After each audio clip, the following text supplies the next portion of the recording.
नमस्कार. माझा आजचा व्हिडिओ हा कवितेचा आहे. कवितेचं नाव आहे स्मृती त्या दिसांच्या. खरं तर या नावातच कवितेचा अर्थ दडलेला आहे. स्मृती त्या दिसांच्या म्हणजे आपण भूतकाळात जातो. कधी आपल्याला एकटेपणा वाटतो किंवा आपण जुना अल्बम पाहत असतो तेव्हा त्या आठवणी जाग्या होतात. पण त्या आठवणीमध्ये सर्वात सुखद आठवणी ह्या बालपणीच्या असतात. आपले मित्रमैत्रिणी, आपल्यावर प्रेम करणारे सर, शेजारी, आपल्या मित्रांचे आई वडील आपल्यावर कसं प्रेम करतात, आपण कसं खेळत असतो, कसा आपला तो काळ गेला, हे आता आठवताना खूप मजा येते. पण त्याच्याबरोबरच आपलं जेव्हा वय वाढतं तेव्हा सुखदुःखाचे चटके बसतात, संघर्ष अनुभवावा लागतो. नात्यांचं गुंफण जे आपल्याभोवती तयार झालेलं असतं त्यातील काही नाती देखील आपल्याला त्रास देत असतात. ते सहन करत करत आपण आतापर्यंत आलेलो असतो आणि त्या आठवणीत आपण इतकं रमतो की आपल्याला कशाचंच भान उरत नाही. आपण देहभान हरपून जातो. कुणीतरी आल्यावर आपल्याला सहज हाक मारली तरी आपण दचकतो. यालाच आठवणीत रमणे, गुंतणे असं म्हणतात. पाहूया स्मृती त्या दिसांच्या.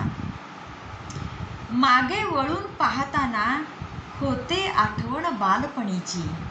मागे वळून पाहताना होते आठवण बालपणीची.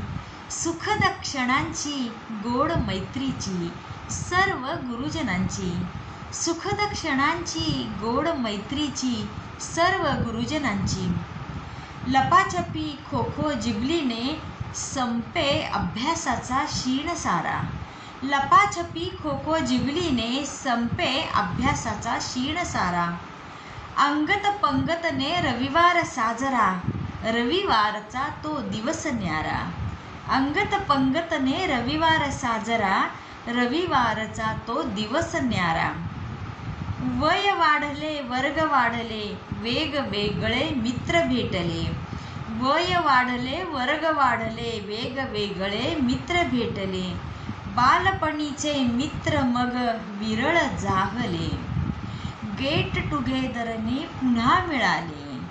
गेट टुगेदरने पुन्हा मिळाले. कळीचे फूल होता होता, मायपित्याचे कष्ट त्याग कळाले. कळीचे फूल होता होता, मायपित्याचे कष्ट त्याग कळाले. त्याची जाणीव ठेवत ठेवत जीवन समृद्ध झाले. त्याची जाणीव ठेवत ठेवत जीवन समृद्ध झाले.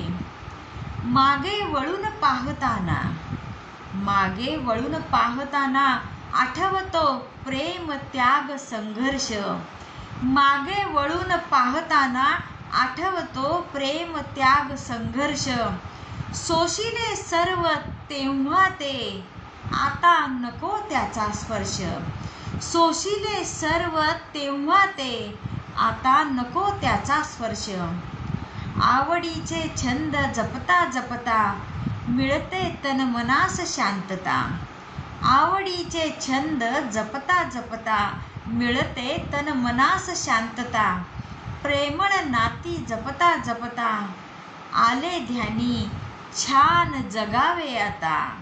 प्रेमळ नाती जपता जपता, आले ध्यानी छान जगावे.